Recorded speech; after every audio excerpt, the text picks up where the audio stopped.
केरल की लड़कियां नहीं सोचती बरसात और उफनते समुद्र के बारे में।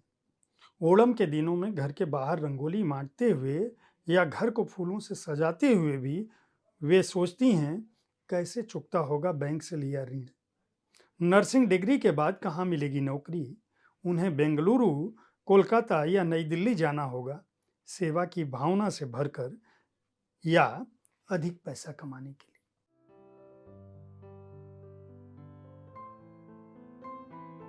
आप देख रहे हैं साहित्य तक। मैं हूं जयप्रकाश पांडे। यह कार्यक्रम है एक दिन एक किताब। आज दिन है शुक्रवार और मैं जिस कविता संग्रह के साथ उपस्थित हूं उसका नाम है प्रजातंत्र में कबूतर। राजेश्वर वशिष्ठ इसके रचनाकार हैं और राजेश्वर वशिष्ठ कविता की दुनिया में जाना पहचाना नाम है और यह उनका नया संग्रह है। कविता संग्रहों के बारे में मैं अपनी राय रखने की बजाय सीधे कविताएं पढ़ता हूँ। हालांकि इस संग्रह में जो कविताएं हैं वो नदियों, पेड़, पहाड़, चिड़िया और पात्र के साथ साथ कवि और कवि प्रिया सुनेत्रा के आत्मीय संवादों पर आधारित कविताएं हैं। गोमती से गपशप, निर्मल हृदय, प्रजातंत्र में कबूतर, सुनेत्रा तुम ही बसंत हो और इस वैलेंटाइन डे पर ये इसके खंड हैं। इस खंड में जितनी भी कविताएं हैं उन कविताओं का स्वर क्या है, उनका मर्म क्या है, वो कविताएं किस तरह के भावबोध से भरी हुई हैं। मैं जो कविताएं पढ़ूंगा इस संग्रह से, 4 कविताएं मैं पढ़ता हूं किसी भी संग्रह से, ताकि आप जान सके कि आपका प्रिय कवि अपनी नए कविता संग्रह में किस तरह की रचनाओं के साथ उपस्थित। तो जो मैं पहली कविता पढ़ूंगा प्रजातंत्र में कबूतर, राजेश्वर वशिष्ठ के कविता संग्रह से, उसका नाम है वाजिद अली शाह। लखनऊ में भागते दौड़ते आज मुझे लगा कहीं खो गई है वह नजाकत, वह नफासत जिसकी मिसाल देते आए थे हम अब तक। छोड़िए पहले आपकी बात, अब तो बूढ़ों और महिलाओं को धक्का देकर चल रहे हैं नौजवान। बहुत निरीह और सहमी सी हैं लड़कियां। दर्ज है इतिहास की किताबों में, वाजिद अली शाह जब 26 की उम्र में बना लखनऊ का नवाब, बिना अंग्रेजों की इजाजत के पत्ता भी नहीं हिलता था अवध में। मजाल नहीं थी नवाब की कि बिना पूछे अंग्रेजों से रख ले कोई नौकर भी। वाजिद अली शाह नवाब होकर भी दिल से एक नेक इंसान था। उसने महसूस किया रियाया की जिल्लत और बगावत कर दी अंग्रेज रेजिडेंट के खिलाफ। नाचने गाने और मौसीकी के रसिया नवाब ने खोल दिए अपने दरवाजे फरियादियों के लिए। शहर भर में जगह जगह रखवाए ऐसे संदूक जिनमें रियाया लिखकर डाल सकती थी अपनी शिकायतें। सुबह से शाम तक रोज वह दीवाना आंसू पूछता था बदनसीबों के। वाजिद अली शाह, तुम्हारे इस लखनऊ में आज किसी को परवाह नहीं है कि ट्रैफिक, धुएं और हर तरह की बद इंतजामी से बचाए शहर के बासिंदों को। कहीं नहीं है शिकायतें लिखकर डालने की पेटियां और फरियाद सुनने की संवेदना भी नहीं है किसी हुक्मरान में। वाजिद अली शाह आज हजरतगंज चौराहे के पास नरही की संकरी गली में रबड़ी डालकर दही की लस्सी पीते हुए मुझे बहुत याद आ रही है। तुम्हारी बहुत पसंद थी तुम्हें यह गिजा। सुना है कलकत्ते के मटिया बुर्ज में मरने से पहले यही थी तुम्हारी आखिरी ख्वाहिश। पर कलकत्ते में न हजरतगंज था, न नरही की दूध दही रबड़ी वाली गली। पता नहीं लखनऊ से जुदा होकर तुम कैसे जिंदा रहे वहां। दूसरी कविता जो मैं राजेश्वर वशिष्ठ के इस संग्रह प्रजातंत्र से कबूतर से सुना रहा हूं, उसका शीर्षक है सुख और स्वस्ति। कुछ ही क्षणों के बाद हम छोड़ देंगे इस होटल को। कुछ ही क्षणों के बाद हम छोड़ देंगे इस होटल को। तुम धैर्य के साथ चेक कर रही हो रेस्तरां का लंबा चौड़ा बिल। तुम्हें याद आते हैं वे कई अवसर जब बहुत अधिक मिर्चें थी दाल में, खट्टा था दही, ठीक से सेका नहीं गया था रोटियों को, सब्जियों पर तैर रहा था तेल ही तेल।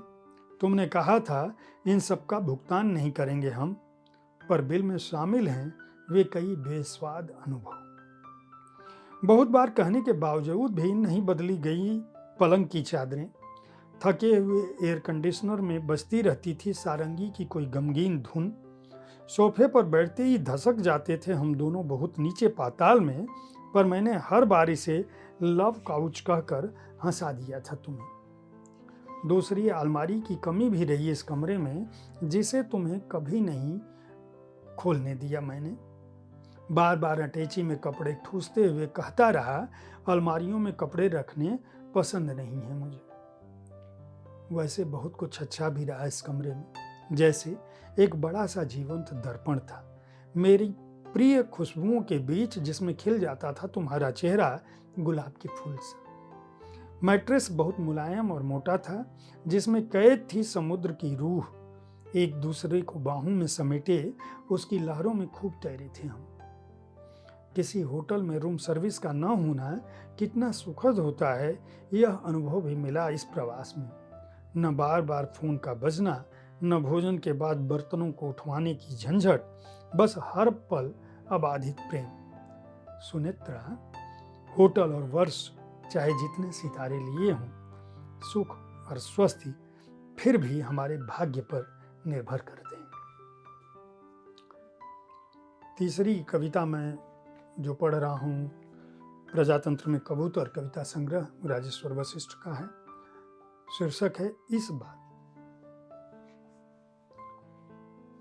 प्रेम हमने किया कितने ही शास्त्रीय रूपों में, कभी जिया कालिदास का कुमार संभव, कभी जयदेव का गीत गोविंद, तो कभी विद्यापति की पदावली को ही सृजित कर दिया।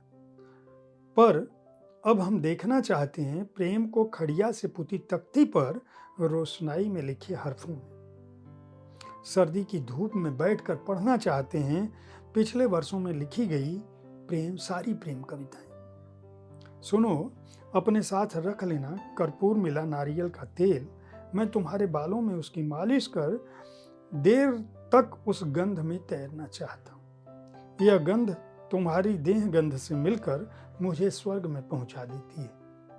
अपने साथ ले आना शिकायतों का मोटा रोजनामचा, मैं उसके हर पन्ने पर टपके तुम्हारे आंसुओं को अपने आंसुओं से धो देना चाहूंगा। तुम लेट जाना अपनी आंखें बंद करके, उन्हें चूम कर मैं पढ़ लूंगा वे सारे स्वप्न जो तुमने मुझे कभी नहीं बताए और जो रोज तुम्हें सोने नहीं देते थे। मैं तुम्हारी अदालत में खड़े होकर सुनना चाहूंगा वे सारे अभियोग जो मेरे विरुद्ध जाते हैं। तुम मुझे देना आजीवन कारावास का दंड। प्रिय, मुझे उम्र के इस दौर में भी जिंदगी की तलाश है। सुनेत्रा, तुम इस बार फिर वही पुराना लाल घाघरा पहनकर बैठना झूले पर, मैं तुम्हें झुलाते हुए अपना प्रेम फिर से खोज लूं। क्या बात है राजेश्वर वशिष्ठ जी। अब चौथी कविता में जो पढ़ रहा हूं, मैं 4 कविताएं पढ़ता हूं। उस चौथी कविता का शीर्षक है प्रेम में मौन। समुद्र को सुनना जैसे सुनना तुम्हारे मन की बात, समुद्र को सुनना जैसे सुनना रुदन किसी मौन का। पूनम के चांद तले सिसकियों के उफान में समुद्र रोता है, अशांत खारे पानी में डूबता तैरता, कोई नहीं समझता उसका दुख एक मछली के सिवाय। समुद्र की आत्मा में मछली तैरती है मौन की तरह। मौन छुपा है मछली में आत्मा की तरह, जैसे दुख रहता है हम सब में लहू की तरह। मछली और समुद्र की कहानी शताब्दियों से सुन रहा है आकाश। मेरे और तुम्हारे बीच भी सक्रिय है एक ऐसा संबंध जिसमें तुम खोजती हो प्रेम, साहचर्य और सुरक्षा। तुम नहीं जानती हम नहीं हैं समुद्र और मछली, जो हो सके एक आत्म में विलीन। समुद्र की तरह उद्वेलित होकर अंतस की पीड़ा मत कहो चांद से। हम हवा में तैर रहे हैं, साथ साथ सौर मंडल में घूम रहे हैं ग्रहों की तरह, झुंड में उड़ रहे हैं चिड़ियों की तरह, सुनते हुए उस मौन को जो झरता है सूरज की आंख से हर नई भोर में। मौन रहो ब्रह्मांड में तारों की तरह, मौन रहो सागर में समाती नदी की तरह। सुनेत्रा, बुनो कोई गीत किसी चुड़िया की तरह, प्रेम करते हुए जीने से अनूठा कोई दूसरा काम नहीं है सृष्टि में। आप समझ सकते हैं कि राजेश्वर वशिष्ठ की कविताओं में प्रेम का कौन सा स्वर है। अगर आप अच्छी कविताओं को पढ़ना चाहते हैं तो प्रजातंत्र में कबूतर को खरीद कर पढ़ सकते हैं। इस कविता संग्रह को वेरा प्रकाशन ने प्रकाशित किया है। मूल्य है 200 रुपये। उम्मीद है कविताओं पर आधारित मेरा यह कार्यक्रम आपको पसंद आ रहा होगा। अगर आप कविताओं के प्रेमी हैं तो हर शुक्रवार को मैं ठीक इसी समय इसी जगह आपको मिलता हूँ कविताओं पर अपनी बात लेकर, कुछ कविताओं को पढ़ते हुए। आप इस कार्यक्रम को देखते रहें और इस कार्यक्रम के बारे में अपनी राय से अवगत कराना न भूलें। धन्यवाद।